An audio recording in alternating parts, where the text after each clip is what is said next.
রাজনৈতিক সংকট আকারে হাজির হয়েছে।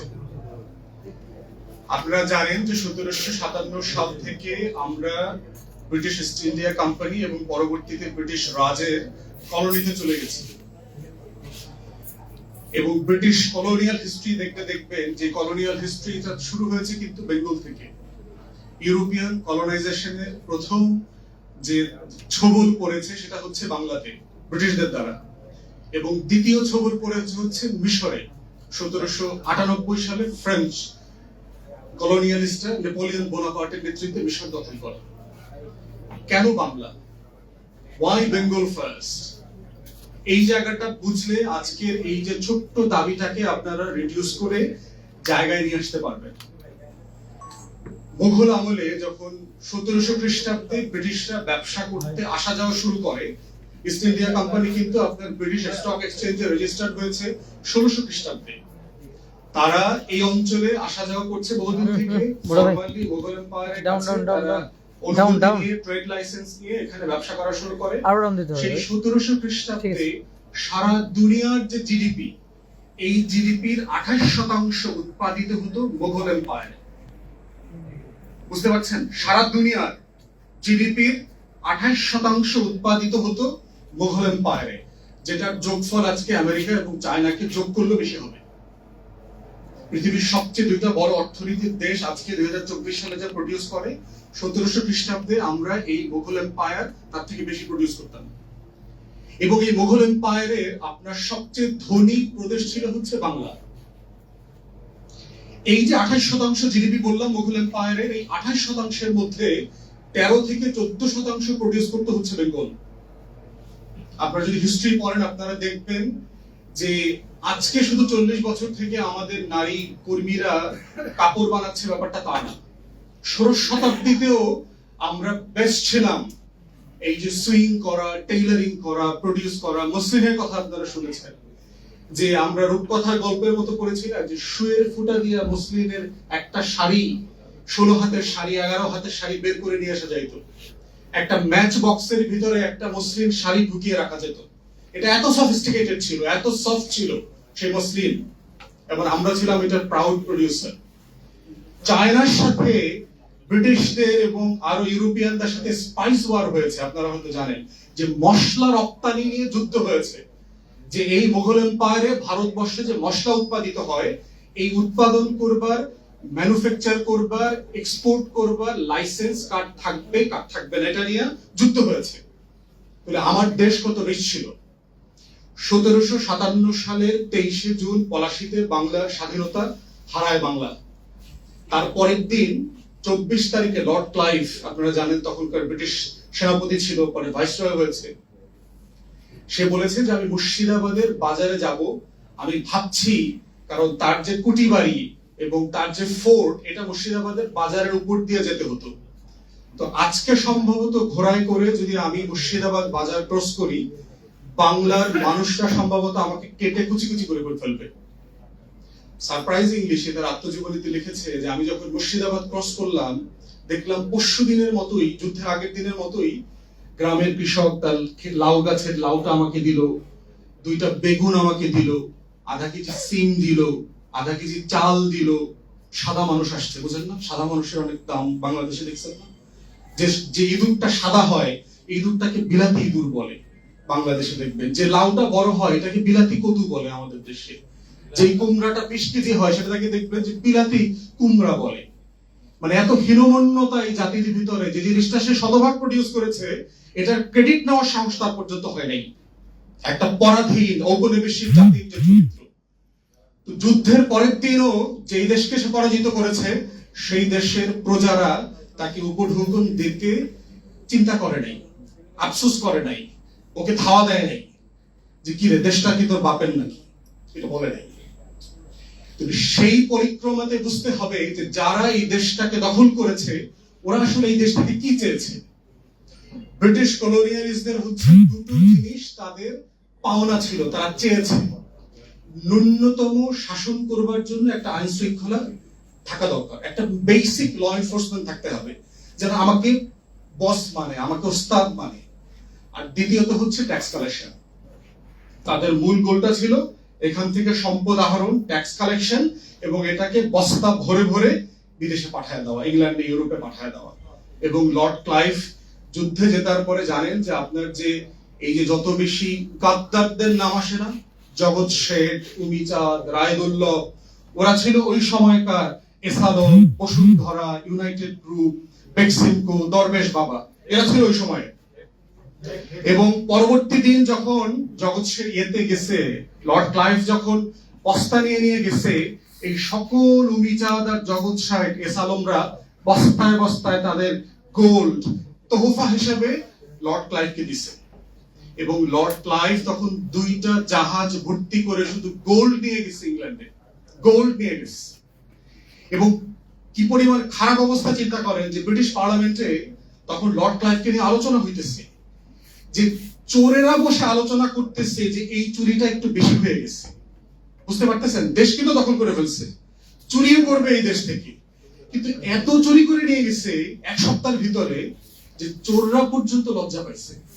এই জন্য ব্রিটিশ পার্লামেন্টে যত চোর বাটপার ছিল এরাও দাঁড়ায় দাঁড়ায় সমালোচনা করছে এবং তার বিরুদ্ধে একটা ইনভেস্টিগেশন হয়েছে, ইনকোয়ারি হয়েছে, তাকে ডিসক্লোজ করা হয়েছে যে এই লেভেলের চুরি সে করেছে। এবং এটা সে পরবর্তীতে যেটা করেছে, পার্লামেন্টের এমপিশিপ, পিআরএস বলে, পিআরএস সে পয়সা দিয়ে কিনছে, ইংল্যান্ডে কিনতে পারে না, আয়ারল্যান্ডে কিনছে, এবং একটা প্রদেশে আত্মহত্যা করে মারা গেছে। তার এই অসম্মান, অমর্যাদা এবং এই কোটি মানুষের যে অভিশাপ, তো এই যে ব্রিটিশদের প্রশাসন নিয়ন্ত্রণ করবার যে জায়গাটা, তাকে ন্যূনতম একটা আইন শৃঙ্খলা তৈরি করতে হবে, আর ন্যূনতম হচ্ছে ট্যাক্স কালেকশনের প্রসেস রেডি করতে হবে। এই জন্য ট্রেন লাইন করেছে সারা ভারতবর্ষে। দেখেন ট্রেন লাইন কারা করেছে? বাংলাদেশ তো করে নাই, পাকিস্তানও তেমন কিছু করে নাই, ভারত ইদানিং কিছু করতেছে। পুরো উপমহাদেশের ট্রেন লাইন কিন্তু লার্জলি ব্রিটিশদের করা। শস্য নেবে, পণ্য নেবে, এটাকে ট্রান্সপোর্ট করতে হবে, একটা রিজিয়ন থেকে আরেকটা পোর্টে নিতে হবে। এই যে মিনিমাম ট্রান্সপোর্টেশনের জন্য তার একটা সিস্টেম দরকার। সেজন্য সে কি করেছে, প্রশাসনকে ভাগ করে একজন ডিসি বসাইছে, একজন এসপি বসাইছে। এই প্রসেসটা বুঝতে হবে আপনাদের, এই আন্দোলনের গোড়া বুঝবার জন্য যে কেন আজকে আপনাদেরকে রাস্তায় নামতে হচ্ছে। বাংলাদেশে দেখেন আমাদের সংবিধানে বলে দেওয়া আছে যে আমাদের স্থানীয় প্রশাসন নির্বাচিত হইতে হবে। এই জন্য দেখবে যে এরশাদ সাহেব একটা রেভলিউশনারি আইডিয়া করেছেন, যে উপজেলা পরিষদের আইডিয়া দিয়েছেন। কিন্তু উপজেলা পরিষদের সিইও আছে টিএনও, আমাদের ডিসিএসপির কিন্তু কোনো নির্বাচিত বস নাই। খেয়াল করছেন? জেলাতে ডিসিএসপির বস কে? আমাদের টিএনও অথবা পল্লী বিদ্যুতের কর্মকর্তা, অথবা আমাদের চিকিৎসার ডিপার্টমেন্টের প্রধান, পরিবার পরিকল্পনার প্রধান, কৃষি ডিপার্টমেন্টের প্রধান, এটার বস কে? উপজেলা পরিষদের চেয়ারম্যান, তার সিইও হচ্ছে টিএনও। আমাদের ডিসিএসপির বস কে? নাই কিন্তু। খেয়াল করছেন? এই ডিসিএসপি দিয়ে হচ্ছে ব্রিটিশ ঔপনিবেশিক শাসন চলেছে।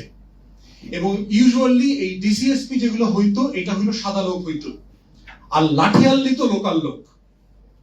পলাশীতে যে যুদ্ধ হয়েছে আপনার, সেখানে ব্রিটিশরা ছিল, তাদের এই লর্ড ক্লাইভের বাহিনীতে ছিল 950 থেকে 1000 লোক।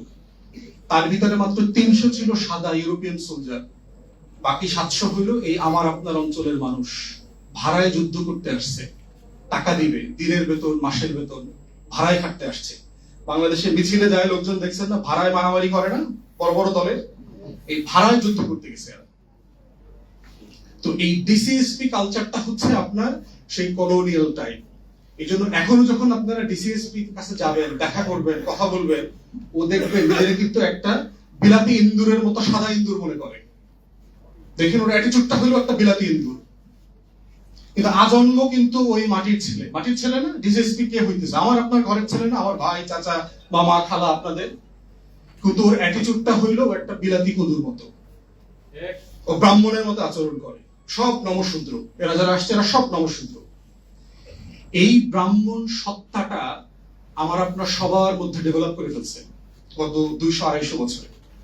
আমরা নিজের অজান্তেই নিজেদেরকে নমশূদ্র মনে করি, ব্রাহ্মণ হইতে চাই, ডিসি হইতে চাই, এসপি হইতে চাই।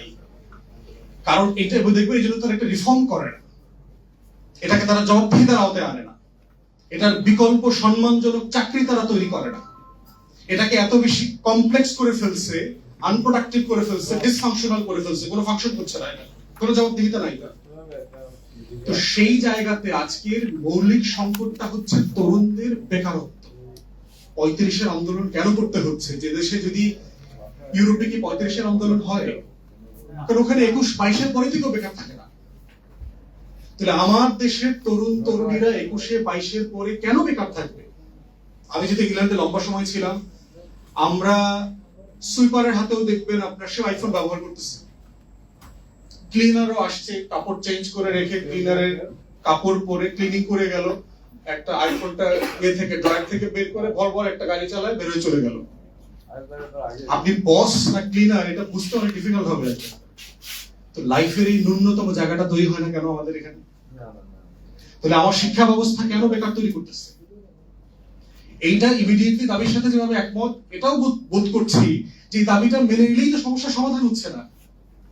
35 মেনে নিলেই কি বাংলাদেশের সকল তরুণ তরুণীরা চাকরি পাবে কালকে? আমার চাকরি নাই তো। তাহলে আমার এডুকেশন যে আমার এই যে কলোনিয়াল লেগেসি ক্যারি করছে, আমার প্রশাসন যে কলোনিয়াল লেগেসি ক্যারি করছে, আমার রাষ্ট্র যে আমার গণপ্রজাতন্ত্র হয় নাই, যে কারণে আমাকে প্রতি কয়েক বছর পর পর যুদ্ধ করতে হয়, রক্ত দিতে হয়, নতুন করে রাষ্ট্রের মালিকানা দাবি করতে হয়, বলতে হয় যে আওয়ামী লীগ এই দলিলটা জাল করে ফেলছে, অতএব রক্ত দিয়ে এই দলিলটাকে আবার ইনসাফের দিকে ফিরিয়ে নিয়ে আসতে হবে। এটা কেন করতে হচ্ছে? কারণ আমার রাষ্ট্রটা আমার হয়নি, আপনার হয়নি, আমাদের হয়নি। এই রাষ্ট্রটা একটা কোটারিদের রাষ্ট্র হয়েছে। এই জন্য দেখবেন আমি ইংল্যান্ড স্কুলে কাজ করেছি, কলেজে কাজ করেছি, চাকরি করেছি পড়াশোনার পাশাপাশি। এগুলো শেয়ার করছি এই কারণে, কারণ আমার কাছে মনে হয়েছে যেগুলো আপনাদের জানা দরকার, বোঝা দরকার। প্রাইমারি স্কুলে আপনার মারধর তো দূরের কথা, 3-4 পর্যন্ত খেলাধুলার বাইরে কোনো কাজ নাই, এবং খেলতে খেলতে যে একটা ছেলে মেয়ে কত কিছু শিখে ফেলতেছে এটা আইডিয়ার মধ্যে নাই আমাদের। আপনারা ইউরোপে গেলে দেখবেন যে বাচ্চারা লাইন ধরে স্কুলের ড্রেস পরে রাস্তায় ঘুরতেছে, ফুটপাত পার হচ্ছে, তারপরে ট্রাফিক লাইট ক্রস করতেছে, এবং তাদেরকে ওখানে শেখানো হচ্ছে রাস্তায় দাঁড়ায় যে কোন লাইট চেঞ্জ করতে হবে, কোন লাইটে হাঁটা যাবে, কোনটাতে হাঁটা যাবে না। ক্লাস 9-এর বাচ্চাদেরকে 3টা ভাষার উপরে দখল নিতে হয়, তাকে সাবজেক্ট আকারে নিতে হয় ইংলিশের বাইরে। ক্লাস 9-এর 10-এর ছেলেমেয়েরা গ্রুপ করে ইউরোপে সফরে যায়। আমাদের দেশের স্কুল কলেজের বাচ্চারা যদি গ্রুপ করে স্কুল কলেজে ঘুরতে যাইতে পারতো, আমার সচিবটা কি খিচুড়ি বানানোর প্রজেক্ট করে ইংল্যান্ডে যাওয়ার প্রজেক্ট বানাইতো? কি মনে হয় আপনাদের কাছে? না, ওর এই ফ্যাসিনেশনটা থাকতো? থাকতো না। তাহলে ওর তাকে যে আপনি চোর বানাইলেন, এই চোরটা কি আপনি একদিনে বানাইছেন, না এই রাষ্ট্র তাকে গত 30 বছরে চোর বানাইছে? 30 বছরে তাকে চোর বানাইছে।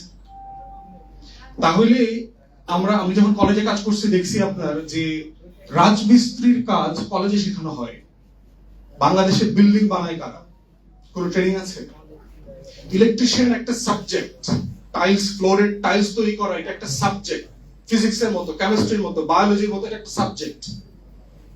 তারপরে হচ্ছে এই যে ওয়্যারের কাজ করা, তাল লাগানো, পেইন্টিং এর কাজ করা, ওয়ালপেপার রেডি করা, এগুলো একটা সাবজেক্ট আকারে পড়ানো হয়। এবং প্রত্যেকটা ছেলে মেয়ে ইন্টারমিডিয়েট পাশ করার সাথে সাথে 4টা-5টা কাজ শিখে বেরোয় যায়। আমাদের দেশের ছেলেমেয়েরা মাস্টার ডিগ্রি পাশ করে দেখবেন কোনো কাজ জানে না। আমাদের স্কুল কলেজ আমাদেরকে কোনো কাজ শেখায় না, কোনো ওয়ার্ক এক্সপিরিয়েন্স নাই। বাইরে 9-এ 10-এ আপনাকে 6 উইকস এর বাধ্যতামূলক ওয়ার্ক এক্সপিরিয়েন্স নিতে হয়, তাই সেটার উপরে পেপার লিখে জমা দিতে হয় যে আপনি 6 উইকস কাজ করে কি শিখছেন। তো এই বাস্তবতার ভিতর থেকে আমাদের এই অ্যাডমিনিস্ট্রেশনের টোটাল আমূল পরিবর্তন করা দরকার। আমি মনেই করি না যে বয়স বলতে কোনো জিনিস কোথাও থাকার সুযোগ আছে। সবকিছু হইতে হবে যোগ্যতার ভিত্তিতে। আপনার যোগ্যতা আছে, এই যে দেখেন আমলারা করাপ্ট হয় কেন? কারণ সে জানে আমি যত বড় চোর হই 25 বছর আগে আমাকে ছাড়বে না, আমার চাকরি যাবে না। আপনি যখন জানবেন কোন পুলিশের কনস্টেবল জানে তার চাকরি যাবে না, তার সর্বোচ্চ ক্লোজ করে নিয়ে আসে, দেখছেন না?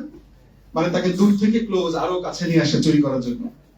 তারা দেখবেন যে ক্লোজ করে ওই থেকে কচুঘাট থেকে হেডকোয়ার্টারে নিয়ে আসে। তাহলে ও যখন জানে ওর চাকরি যাবে না, ও চুরি করবে না কেন? তাহলে আমার এই প্রসেস আমলাদের, এরপরে দেখবেন যে ক্যাডার নন ক্যাডারের একটা বৈষম্য আছে প্রত্যেকটা মিনিস্ট্রিতে দেখবেন। অলমোস্ট অ্যাডমিনের কোন অফিসাররা কোন ডিপার্টমেন্ট সম্পর্কে ভালো জানে না। 3 বছরের জন্য আসে, 2.5 বছরের জন্য আসে, প্রজাপতির মতো। দেখবেন যে ঘুরে ফিরে খায় দেয়, 2 বছর তো হয়ে গেল, যখন তখন আমাকে আরেক জায়গায় পাঠিয়ে দিবে। 3 বছর সরকার বেতন দিচ্ছে না এই ডিপার্টমেন্টটা চালানোর জন্য। এবং দেখবেন যে প্রত্যেকটা মন্ত্রণালয় ভালো জানে হচ্ছে ওই মন্ত্রণালয়ের নন ক্যাডার অফিসাররা, কারণ সে ওখানে 15 বছর 20 বছর 30 বছর ধরে কাজ করতেছে। ওই মন্ত্রণালয়ের প্রত্যেকটা ফাইলে কি পরিমাণ ধুলা পড়ছে ওইটা সে জানে, কিন্তু মাতব্বরি করে হইল প্রজাপতিরা এসে। তো এই প্রশাসনিক প্রজাপতি কালচার বাদ দিতে হবে। এনলিস্টেড সিভিল সার্ভেন্ট অফিসার তৈরি হবে, এরপরে প্রত্যেক জায়গায় ডিপার্টমেন্টে জব সার্ভিসের জন্য তাকে চাকরির বিজ্ঞাপন দিয়ে তাদেরকে নেওয়া হবে। সারা দুনিয়াতে এটাই সিস্টেম, যে আপনি বিসিএস সার্ভিস যেটা বলেন এটা পরীক্ষা দিয়ে আপনি সিলেক্টেড হয়ে থাকবেন। হয়তো আপনার ধরেন ভোলাতে ডিসি নেবে, সেটা রিকোয়ারমেন্ট পত্রিকায় দেবে, যারা যারা যোগ্য এখান থেকে তারা অ্যাপ্লাই করবেন। সে 25 বছরের যোগ্যতা দিয়ে ডিসি হইতে পারে, কেউ 45 বছরের যোগ্যতা দিয়ে ডিসি হইতে পারে। সাডেনলি ধরেন আমাদের এখন লক্ষ লক্ষ মানুষ বিদেশে থাকে, আমেরিকায় থাকে, ইউরোপে থাকে, 50 বছর হয়ে গেছে। সাডেনলি সে ফিল করলো বাংলাদেশে গিয়ে আমি কিছু করতে চাই দেশের জন্য, তো বাংলাদেশে একটা ডিসি জবের জন্য অ্যাপ্লাই করতে পারে।